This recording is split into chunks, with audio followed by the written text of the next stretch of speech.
Bisa di ini ya, kalau ini klasikal tes teori ya, karakteristik laten atau ya kita misalnya berbicara dengan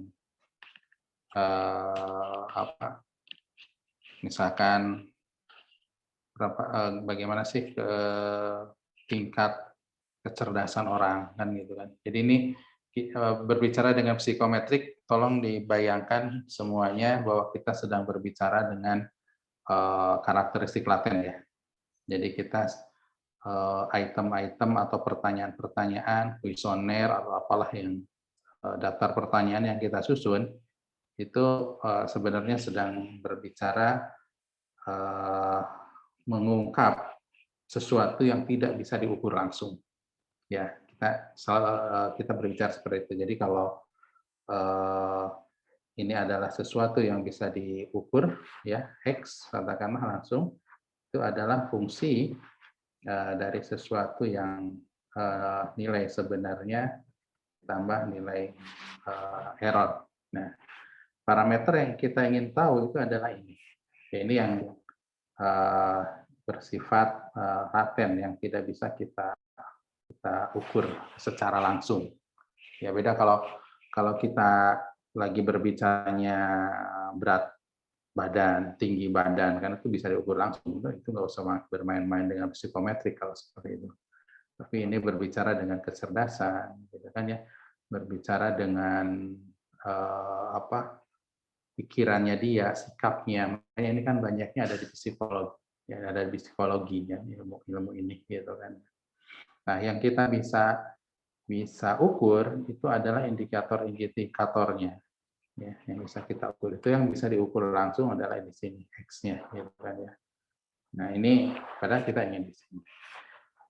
Oke, sudah pernah belajar ubah ganda ya, multivariat faktor analisis. Nah, kira-kira kita sebenarnya sedang nanti akan analisis ya. Kita akan berbicara dengan ini sebenarnya pada prinsipnya. Jadi kita akan berbicara dengan konsep-konsep dari faktor analisis. Oke, kita lanjutkan. Jadi prinsipnya adalah di dalam classical test teori, karakteristik laten seseorang itu didasarkan pada skor akhir. Jadi contoh, di sini kalau ini ada 5, ini kan sebenarnya ada 5 pertanyaan ya. Di sini nih. 1, 2, 3, 4, 5. Jadi dari pertanyaan 1 sampai ke pertanyaan ke-5 di sini gitu kan ya. Nah, untuk yang baris pertama ini yang di atas, internet saya kayaknya ini ya, mulai ngadat ya. Saya mudah-mudahan saya pindahin ke Telkomsel.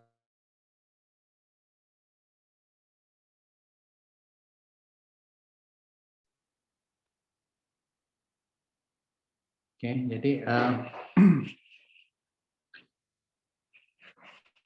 apa namanya?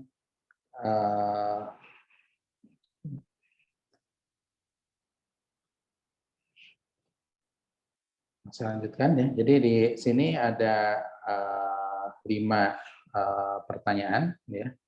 Jadi ada pertanyaan 1, pertanyaan 2 sampai ke pertanyaan 5. Nah, di tabel yang sisi kanan ini ya, di baris pertama itu adalah menunjukkan orang yang sekian jumlah orang. Di sini ada frekuensi. Ya, sekian jumlah orang, ada 691 orang atau subjek yang tidak ada satupun butir yang dia jawab dengan benar. Nah, jadi kalau saya membuat skor masing-masing pertanyaan itu skornya 1, maka X ini ya, nilai total dari skor yang diperoleh itu akan berkisar dari 0 sampai 5 yang gitu kan ya.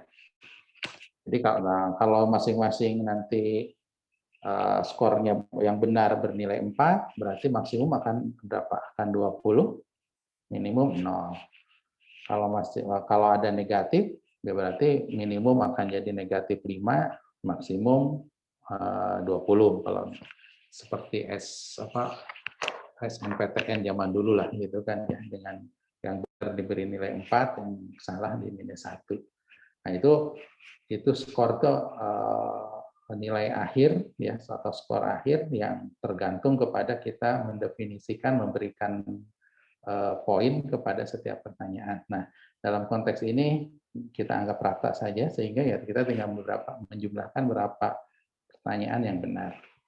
Kelompok yang kedua, yang bawah ini, ya ini adalah orang-orang yang memiliki minimum satu, gitu, ada satu pertanyaan yang dijawab dengan benar.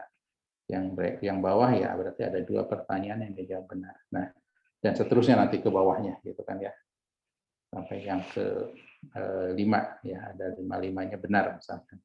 Nah, karakteristik orang kalau mau mengukur bahwa ini adalah kemampuan, misalkan ini ujian lah gitu kan ya, maka kemampuan akademisnya seberapa ya, jumlah skor akhir inilah yang jadi patokan gitu kan. Jadi kalau dia mendapatkan skor 1, ya berarti kemampuan akademisnya akan dinilai lebih kecil daripada orang yang mendapatkan skor 3. Begitupun yang dapat skor 2 akan lebih kecil dari orang yang dapat skor 5. Dan sebaliknya ya, yang dapatkan skor 5 berarti memiliki kemampuan akademis yang lebih bagus dibandingkan dengan skor di bawahnya, gitu kan ya. Itu yang dihasilkan dari classical test teori. Jadi artinya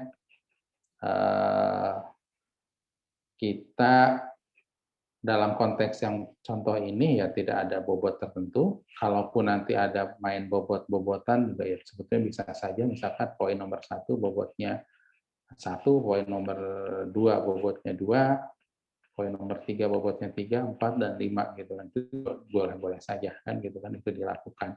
Dan tentu harus ada alasan kenapa kita memberikan bobot yang berbeda kepada poin-poin tersebut. Nah, itu kalau konteksnya ujian ya. Tapi kalau konteksnya nanya sikap, kan tidak mudah untuk melakukan seperti itu.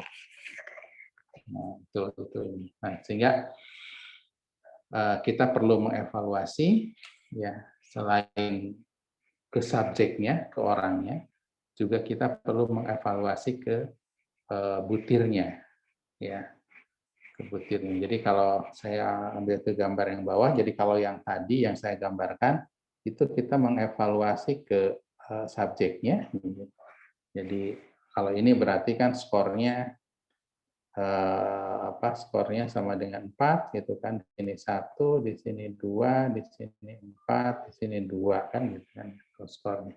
Nah, selain kita mengevaluasi ke sini, ke subjek, maka kita juga perlu mengevaluasi ke item ya.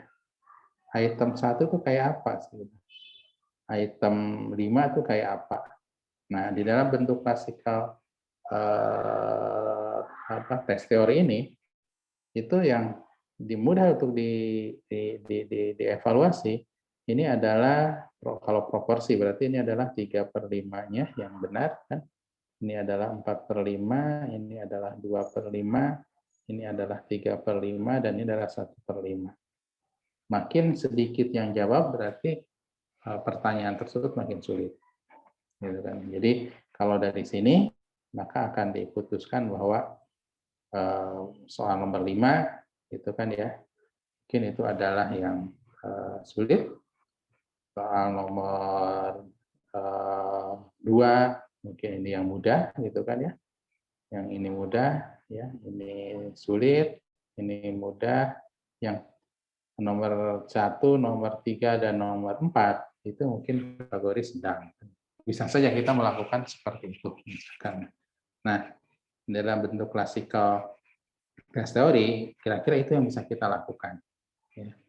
Tanpa ya dengan berbagai keterbatasan dan tapi ya dalam praktis ya kadang-kadang itu mudah untuk dilakukan dan mudah untuk diinterpretasikan. Ya. Dan pendugaan statistiknya juga ya tidak memerlukan komputasi yang lebih canggih lah kan gitu kan ya. Kita bermain-main dengan Excel dengan sederhana juga itu bisa kita lakukan. Nah, tapi apakah itu mampu menjawab problem yang ini, gitu kan ya? Di mana yang kita ukur dengan item-item yang atau respon atau pertanyaan tersebut itu adalah sebetulnya bukan nilai karakteristik atau bukan parameter yang sebenarnya ingin kita peroleh, karena ini bersifat laten.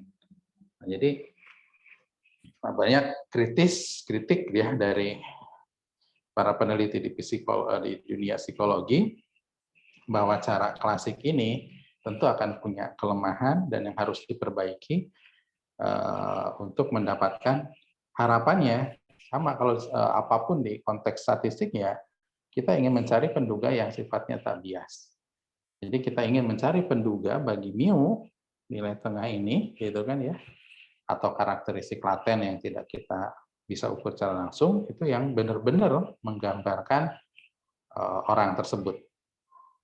Nah, ini makanya di dalam konteks tes atau seleksi masuk yang kayak sekarang SBMPTN gitu kan ya dipakai ini karena kita mengharapkan bukan semata-mata skor-skor ininya ya, tapi kita ingin melihat bahwa orang tersebut itu punya kemampuan yang mumpuni untuk melanjutkan studinya ke level sarjana misalkan seperti itu.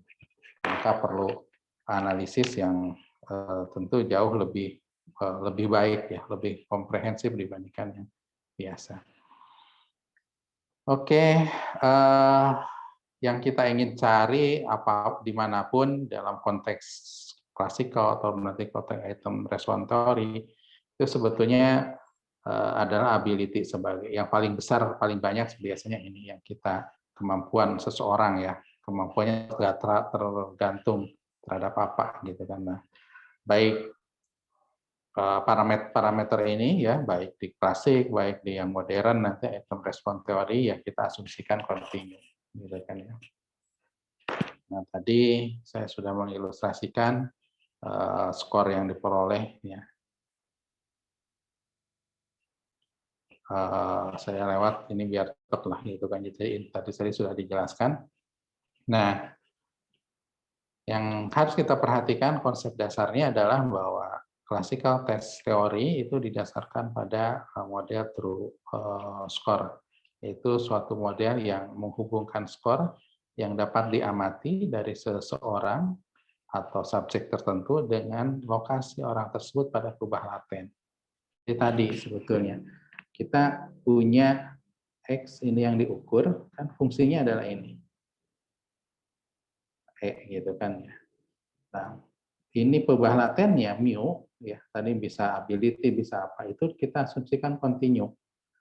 Nah, orang itu posisinya ada di mana gitu kan ya.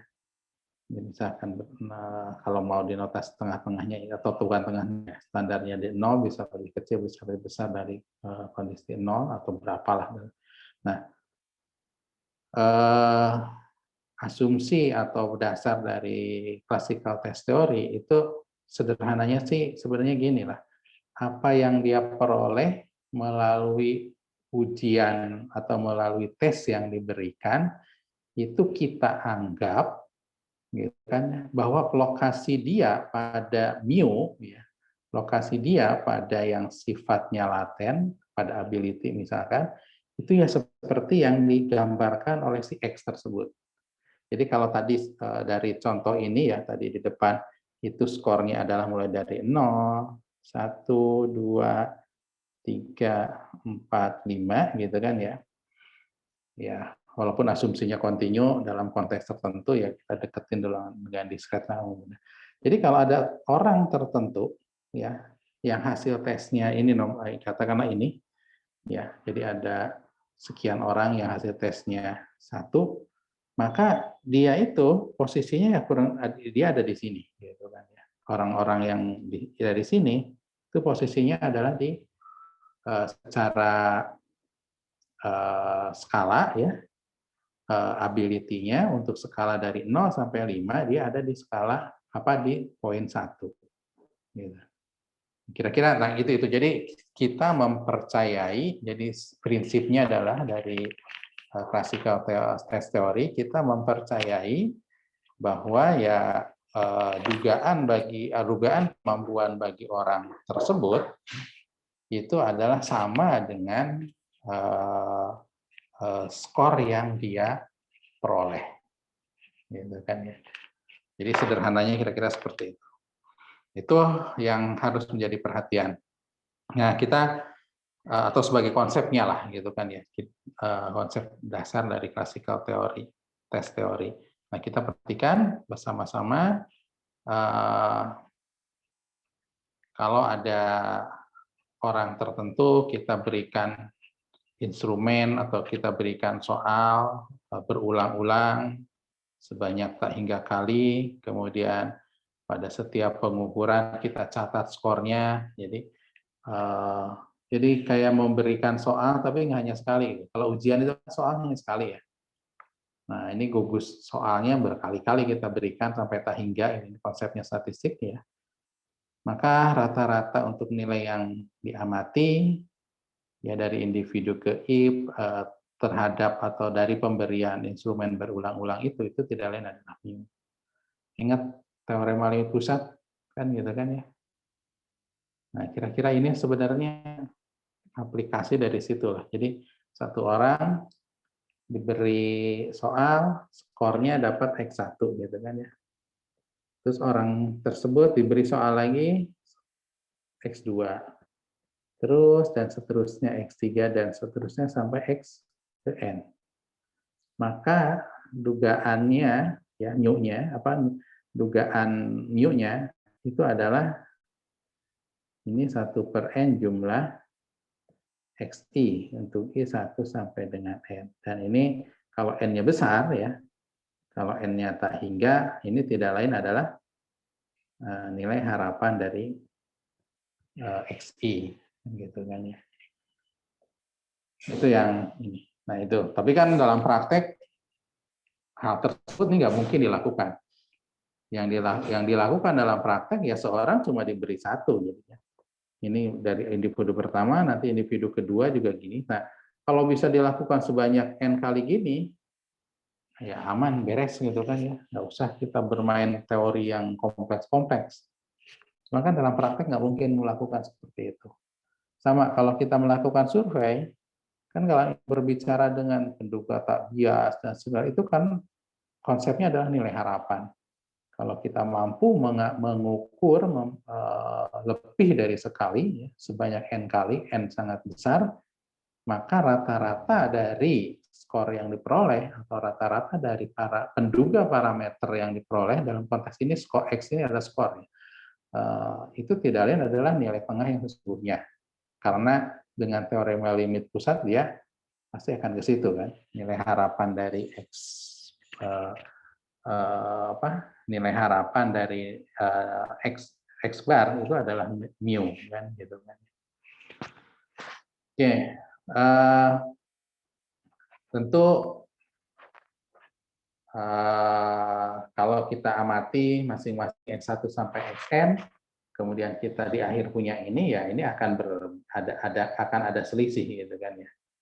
Dan itulah yang kita sebut dengan error, dengan galat pengukuran. Jadi kurang lebih secara simbolik ya, secara statistiknya, modelnya kita nanti berikutnya akan menggunakan ya walaupun tadi di depan saya sudah berkali-kali nulis formulasi ini, kita akan menggunakan formulasi ini.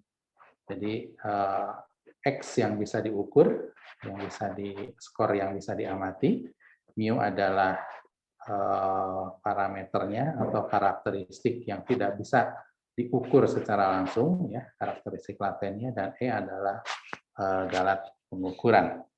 Nah, dan model ini yang kemudian disebut dengan true score model karena menganggap bahwa XI yang diperoleh ya itu menggambarkan mu I ya, menggambarkan di mana posisi orang tersebut berada ya pada skala misalkan ya kecerdasannya atau kemampuan akademiknya dan lain-lain, ability-nya gitu ya. Jadi terus core model ya, ini ya sesungguhnya hanya memodel apa atau memodelkan observed performance, expected performance ini yang laten, gitu kan, ditambah error ya. Nah, dengan untuk mu sama dengan nilai harapan XI, galatnya bersifat acak dan nilai harapan dari galat dari error itu sama dengan 0 ya. Jadi tadi kalau X sama dengan mu ditambah E dan nilai harapan dari E ini sama dengan 0, maka kan harapannya adalah ini. Maka itu tadilah sebetulnya yang mendasarin makna true dalam true score model, yang tolong tidak diterjemahkan sebagai adalah exactly yang bahwa true-nya adalah benar. Tapi yang dimaksud adalah seperti tadi saya sampaikan bahwa perubahan laten atau karakteristik laten yang nggak bisa diukur itu dicerminkan atau kita yakin dicerminkan dengan yang terobservasi. Ya, gitu. Misalkan tadi masalah nilai atau yang lain-lainnya lah. Nah, di beberapa pustaka true ini sering diganti dengan tried gitu kan ya, sehingga kita akan mengganti mu dengan t ya, gitu kan di sini, sehingga ya kita kemudian bisa menuliskan ini. Jadi nanti kalau ada yang menuliskan model XI sama dengan mu I ditambah E atau XI sama dengan T ditambah E, ya itu sebenarnya model dasar yang sama. Cuma cara pandangnya saja supaya tadi ya khawatir kalau dibilang selalu true dianggap yang bahwa itu benar itu true-nya gitu, padahal yang dimaksud bukan ke sana. Oke. Ini asumsi-asumsi lah, saya kira standar lah. Tidak ada korelasi antar individu ya yang sedang diamati ya untuk dalam satu instrumen tertentu tidak ada korelasi instrumen gitu kan ya dengan apa namanya kemampuan atau karakteristik laten orang gitu kan ya. Kemudian juga tidak ada korelasi antara instrumen dengan error dari instrumen yang lain ya. Berarti EI EC sama dengan 0, nilai harapan EI kovarian ya EI EC sama dengan 0, kovarian dari instrumen ya dengan orang itu tidak ada hubungan ya atau sama dengan 0, kemudian antar orang pada instrumen tertentu pada soal tertentu juga itu tidak ada korelasi. Itu asumsi yang dikembangkan ya. Nah, sehingga dari asumsi itu ya berarti kan jangan sampai ada pertanyaan atau di soal gitu kan ada orang yang diuntungkan dengan posisi tertentu. Misalkan saya jangan membuat pertanyaan yang diedarkan untuk seluruh warga negara Indonesia dari Sabang sampai Merauke, tapi di dalamnya saya mengeluarkan ilustrasi yang ada di suku Sunda misalkan. Maka orang suku Sunda itu pasti akan diuntungkan, gitu kan ya, dibandingkan yang lain atau menggunakan bahasa daerah yang lain, gitu kan. Jadi kalau kita ingin membuat pertanyaan yang sifatnya diakses oleh orang Indonesia keseluruhan, maka nggak boleh di dalamnya disisipi dengan karakteristik-karakteristik tertentu dari suku-suku tertentu, karena nanti akan menguntungkan yang orang-orang dari suku-suku tersebut. Nah, gitu. Itu kan salah satu contoh korelasi antara trade dengan instrumen. Ya, jadi instrumen itu nggak boleh tanda petik ya, nggak boleh bias, nggak boleh menguntungkan salah satu pihak dari yang sedang kita evaluasi. Oke, dan seterusnya ya, korelasi antara trade instrumen dengan instrumen yang lain ya, sama ya, jangan sampai, ya itu kan sama dengan kita peubah ya, nggak boleh saling berkorelasi dan seterusnya. Oke, ini adalah tadi yang sebenarnya yang tadi ya, dengan model X sama dengan T tambah E, nilai harapan X sama dengan T, atau nilai ini lebih jauhnya nilai harapan E sama dengan 0. Tadi nih yang tidak korelasi antara error dan objek rate, antar error dengan error, atau antar error satu dengan thread yang lain, gitu kan, saya kira ini. Nah, problemnya adalah asumsi-asumsi dalam classical test theory yang tadi itu bukan ditemukan kali ya, jarang dipenuhi maksud saya. Pasti kita akan berhadapan dengan kondisi tersebut, gitu kan ya. Nah, asumsi-asumsi tadi tersebut itu sebenarnya dasar untuk kita berbicara reliabilitas dan validitas. Nah, jadi kenapa kalau kita berbicara kuesioner selalu paling duluan disebut-sebut bagaimana reliabilitas dan validitas. Ya. Jadi di sini mungkin sudah bisa dilihat bahwa kuesioner tersebut, pertanyaan tersebut kan artinya kalau diulang-ulang maka jawaban dari orang tersebut itu akan konsisten suatu angka tertentu. Tadi ya, kalau saya punya di awal di depan, karena apa? Karena kalau nilai harapan dari X-nya itu tidak lain adalah mu. Jadi kalau diulang-ulang dia harus konsisten ke satu titik tertentu. Ya, yang tadi di awal sebetulnya ini. Kemudian ya dia juga harus menjawab apa yang sedang ditanyakan. Kan kira-kira kata kuncinya dua hal tersebut. Kalau diulang-ulang jawabannya akan konsisten, dan apa yang ditanya ya harus dijawab sesuai dengan yang ditanyakan. Jadi oleh karena itu menyusun pertanyaan, menyusun kuesioner kita harus hati-hati sehingga yakin bahwa jawaban dari orang tersebut ya yang sedang kita tanya itu sesuai dengan apa yang kita inginkan. Dan gitu kan. Itu adalah validitas gitu kan ya. Kira-kira kan konsepnya seperti itu.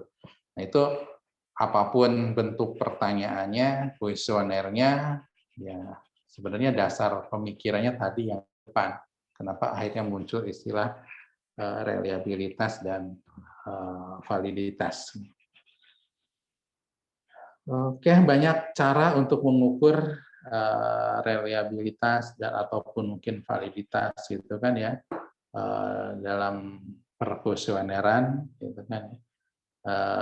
Tapi intinya yang ingin saya sampaikan adalah kita di dalam konteks statistik apalagi ingin mengukur segala sesuatu yang sifatnya laten, ini perlu kehati-hatian yang sangat tinggi, sehingga benar-benar apa yang diukur itu mampu menggambarkan si karakteristik laten yang ini. Jadi jangan sampai E-nya ini menjadi sangat besar gitu kan ya, variasi bisa dari si E ini kan gitu kan ya. Ya kalau variasi E sangat besar, ya itu resikonya kan apa? Ya si true-nya ya menjadi mengkhawatirkan kan gitu kan ya. Kalau si korelasi dari ini sangat besar. Oke, ini nanti bisa dibaca ya. Ini tulisan apa? Walaupun PowerPoint, tapi saya coba lebih detail lah gitu kan nuliskannya. Nah, kita perhatikan berikutnya. Jika skor yang diperoleh oleh seseorang ya yang bersifat laten itu sebenarnya tidak kita ketahui dan galat yang bersesuaian dengan skor yang dianalisa tidak diketahui. Jadi dari model yang X tadi sama dengan T ditambah ditambah E, ini jelas ini tidak diketahui ya, namanya juga laten. Dan E juga sama, nggak pernah kita tahu. Yang kita tahu itu kan bayangin regresi, Yang kita tahu itu kan kalau sudah ada pengamatan, sudah ada model, itu adalah dugaan dari error. Errornya sendiri ya kita nggak tahu, kan gitu kan ya. Nah dengan demikian kita di dalam pemodelan ini dihadapkan dengan dua komponen T dan E yang sama-sama tidak diketahui nilainya, itu kan ya, sehingga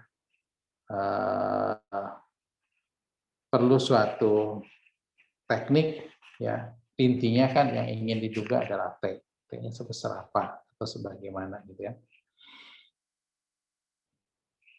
Nah, pada classical test teori nanti kita bisa dilihat di belakangnya, satu poin yang paling besar atau yang besar yang harus kita perhatikan, skor yang amati dari seseorang atau yang diperoleh seseorang X itu sangat dipengaruhi oleh karakteristik instrumen, gitu kan ya. Jadi maksudnya gini, jadi instrumen tersebut memiliki kesukaran tinggi atau enggak. Yang pertama, yang kedua, instrumen tersebut berbias atau enggak. Jadi kalau maksud saya kalau berbias itu dia akan sangat mudah dimengerti oleh orang tertentu dari kalangan tertentu, tapi sangat sulit dimengerti karena pertanyaannya sendiri itu sangat sulit dimengerti oleh orang lain. Kalau itu terjadi, maka itu salah satu karakteristik instrumennya.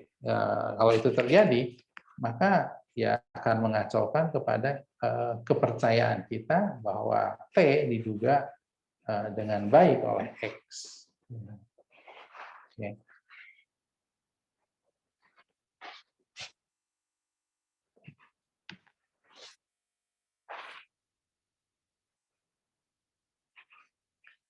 Oke, saya lanjutkan. Dapatnya beragam ini mesti formulasi lah, saya nggak usah bahas satu-satu lah ya. Nanti bisa dibaca di buku juga ada, tapi intinya adalah apa namanya, bahwa yang kita tidak tahu dalam konteks ini yang harus diperhatikan itu adalah T, di mana kita yang tahu atau yang bisa diukur itu adalah hanyalah X. Dan bagaimana memanfaatkan, pertanyaannya kan itu, bagaimana memanfaatkan informasi yang ada di X khususnya untuk menduga T ya, atau parameter yang laten tadi, dan efek-efeknya tentu bisa dievaluasi gitu kan ya. Oke, itu nah mungkin hampir di ujung dari classical test teori ya, bahwa yang harus diperhatikan kita bersama bahwa karakteristik instrumen mempengaruhi skor responden dan karakteristik responden juga mempengaruhi indeks kuantitatif pengukuran ya. Ini seperti kesulitan instrumen, diskriminasi instrumen, ini jadi saling pengaruh. Jadi artinya orang yang pinter tentu akan mudah untuk mengerjakan baik soal-soal yang mudah maupun sampai soal-soal yang sulit ya. Kira-kira seperti itu ini, dan itu kan sudah diterima umum gitu kan ya. Dan karakteristik item misalkan tadi, kalau soalnya itu mudah, maka hampir semua orang akan mudah untuk menjawab. Ya, dan kalau soalnya susah, hanya orang-orang tertentu sajalah yang mampu menjawab. Nah, padahal waktu di awal kita sudah berbicara minggu lalu masalah invariance, ya, tidak saling mempengaruhi, gitu kan ya. Nah, dan ini itu tidak terjadi pada classical test teori si proxy invarian itu, sehingga ya kalau di ekonomi apa ya, kayak ceteris paribusnya itu tidak terjadi ya, kebebasan itu nggak terjadi. Oke, bagaimana desain data yang bisa diperoleh ya untuk dari suatu ujian tertentu, katakanlah ini saya punya berapa? 1, 2, 3, 4, ada 5 kali 5, ya ini ada 25 item, ya ada 25 jawaban. Yang kiri juga sama, ini ada 25, ya ada 20, sorry, yang kanan juga ada 25, gitu kan. Nah yang kiri kita sudah, yang kanan itu kunci jawabannya misalkan. Sorry, jawabannya, nanti kuncinya seperti apa kan, gitu kan ya. Nah yang kiri ya, yang sudah 1010 itu sudah kita buat dummy dari jawaban yang sisi kanan, bahwa katakanlah nomor 1 ya, yang benarnya adalah 1, pertanyaan 1 sampai pertanyaan 4, misalkan di sinilah, perhatikan yang ini aja dulu, gitu kan. Maka ini 4, gitu kan ya. Kemudian nomor 2, responden nomor 2 itu ya pertanyaan atau pertanyaan kedua, ketiga, dan pertanyaan kelima yang dia benar. Nah, di jawaban sih bentuknya kira-kira misalkan seperti ini.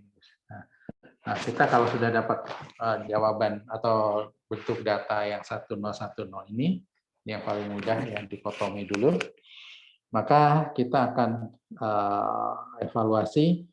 Sorry, sebelum masuk ke evaluasi, ini mungkin bentuk yang lain ya. Kalau jawabannya bukan 1010 atau bukan tadi pilihan A, B, C, D ya. Tapi mungkin skala sikap lah yang paling gampang. Ini misalkan skala sikap dari 1 sampai 5. Mudah-mudahan nggak ada yang 5 ya. Nggak ada yang lebih dari 5 ya.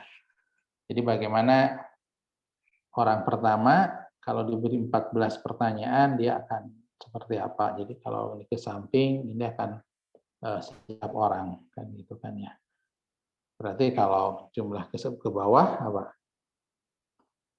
Tingkat kepuasan kepada item tersebut kan, secara rata-rata dari semua orang kan, gitu kan. Itu yang bisa. Jadi di dalam konteks ini kita akan dihadapkan dengan yang binary atau yang polytomos, yang lebih dari 1 jawabannya, gitu kan ya. Nah, ini di dalam tadi sebenarnya udah di depan, di dalam classical test theory kita akan berbicara yang bicara ke bawah nggak ada ya? Oh sorry, saya belum ini. Nah di sinilah yang tadi lah sebetulnya ya. Jadi yang ke bawah tadi yang tingkat kesulitan. Jadi kalau intinya sih kalau semakin banyak yang jawab berarti soal tersebut makin mudah, dan makin sedikit yang jawab ya berarti makin sulit, gitu kira-kira itu. Oke, ini evaluasi yang gugus atas 1, 2, 3, 7, 8, 9. 1, 2, 3 ini yang kalau dummy, gitu kan ya. Ini kalau dari 12, maka skor total ya di sini. A ini sama dengan X, sorry ya, saya lupa mau ganti. Skor total ini akan ada di antara 0 sampai 12, gitu kan ya. Nah, 6 ada di mana? Berarti ada di sekitar tengah-tengah dia kemampuannya. 7 juga ya kira-kira ada di tengah-tengah. Gitu. Kalau bobotnya adalah sama-sama 1 semua dan dijumlahkan seperti ini. Nah yang bawah, gitu, kalau jawabannya polytomos ya. Ya bisa skala sikap atau bisa yang lain. Dan ini sederhana aja dijumlahkan, gitu kan ya. Jadi sehingga kalau dijumlahkan ini ada 12 interval ya, berarti jawaban dia itu kan 1 sampai 5 kali 12 kan, gitu kan ya. Ada 12 pertanyaan. Jadi interval jawaban itu akan 12 sampai 60. Gitu kan ya. Yang ini. Nah, dari sini kita bisa melihat ya kenapa dalam praktek yang skala sikap banyak orang yang menjumlahkan ya jawaban, sehingga kemudian dia membuat analisis seperti berubah kontinum, mau korelasi, mau regresi dan seterusnya. Karena apa? Karena ya itu tadi jumlah dari jawaban yang atau sikap terhadap suatu problem itu akan membentuk skala interval.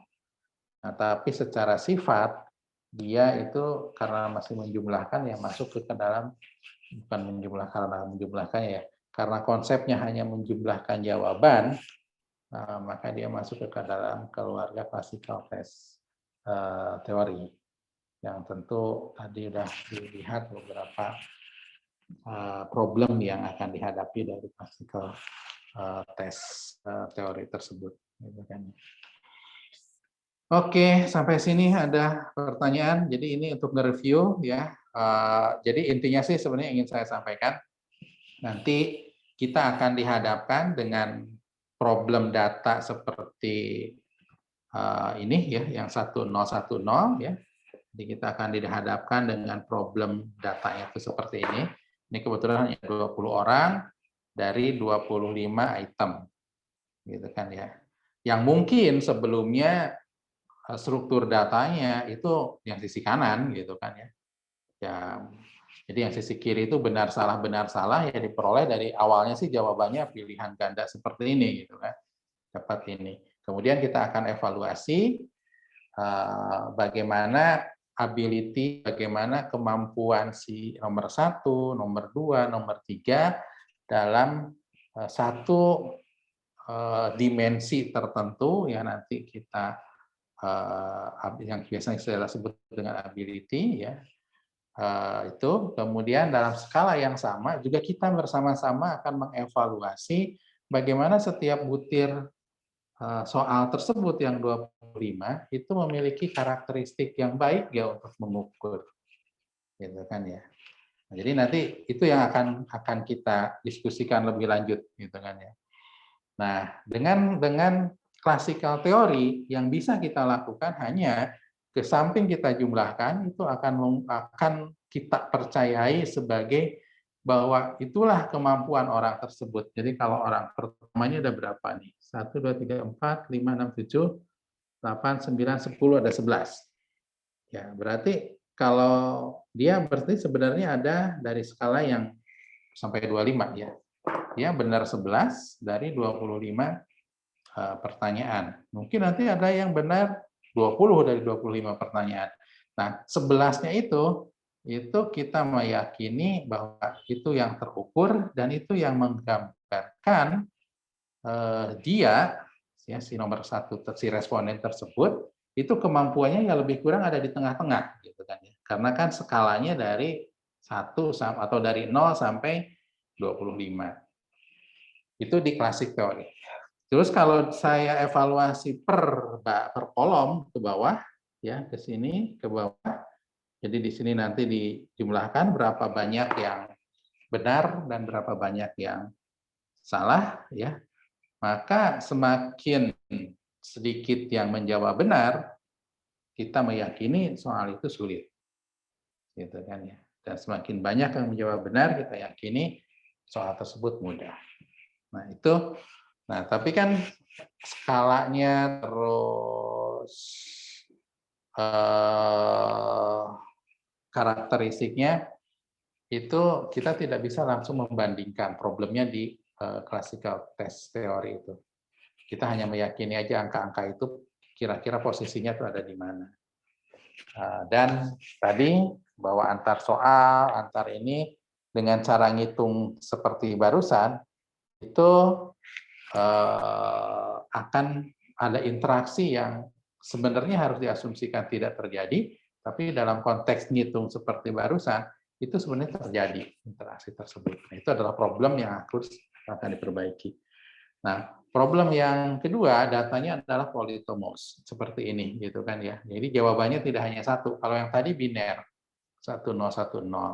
Ini juga sama.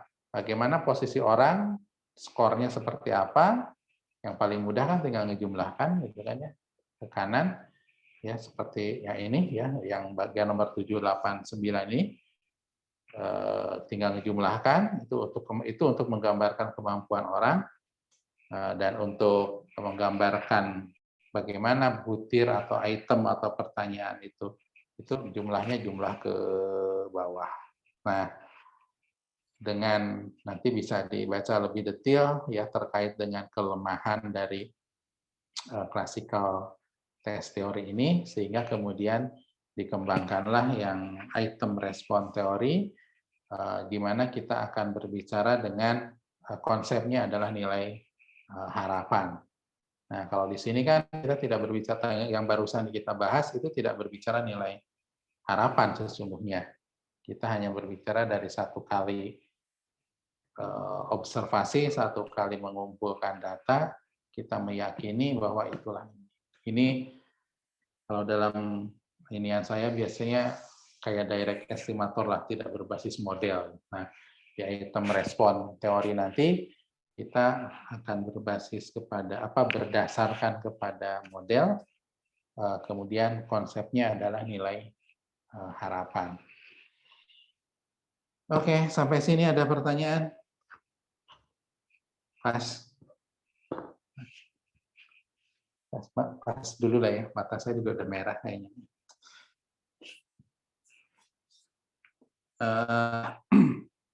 Nanti saya lagi nyarikan asisten ya yang bisa membantu. Jadi mungkin pada kondisi-kondisi tertentu nanti kita akan pakai juga yang jam praktikum untuk ya belajar bersama-sama. Ya nanti mungkin didampingi, bisa saya juga sekali-kali masuk atau asisten juga nanti masuk. Oke, itu ada pertanyaan sampai sini? Kalian udah pas sebenarnya, udah pas. Udah balik ke IPB University.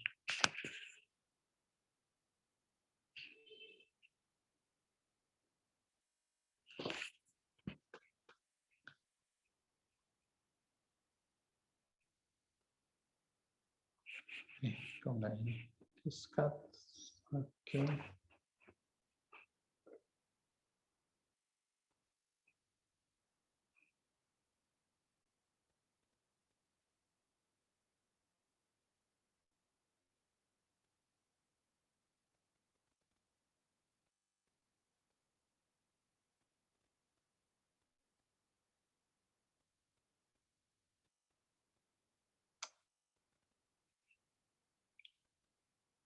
Oke, ada pertanyaan? Pas. Filenya ada di sebentar. Kok nggak muncul? Refresh.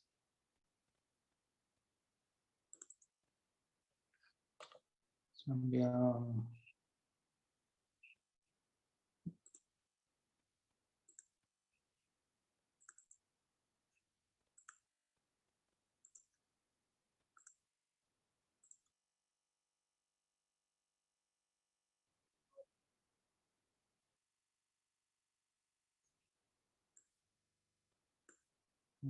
oke.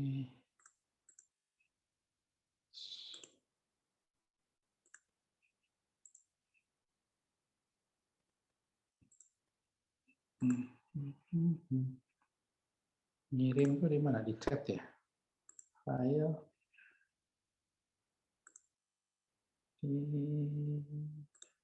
kita kuliah.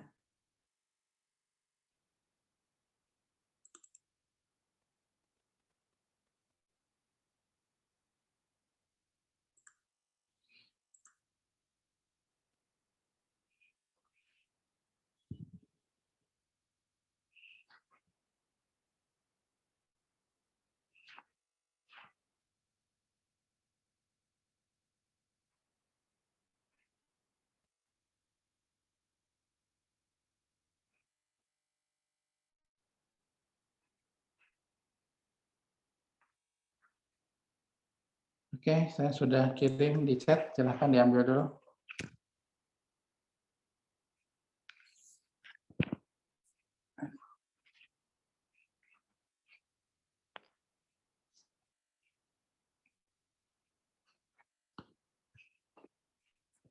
Oke, untuk apa namanya,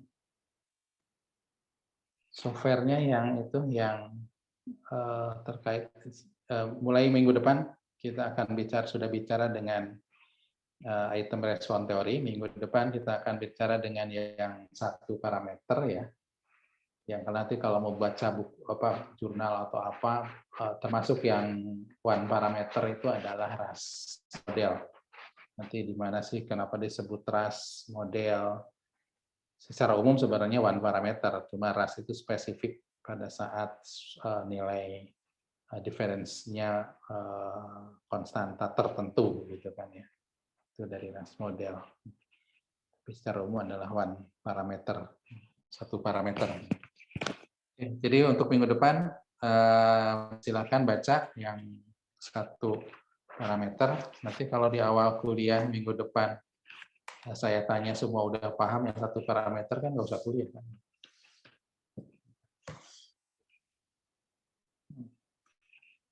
Oke, kalau tidak ada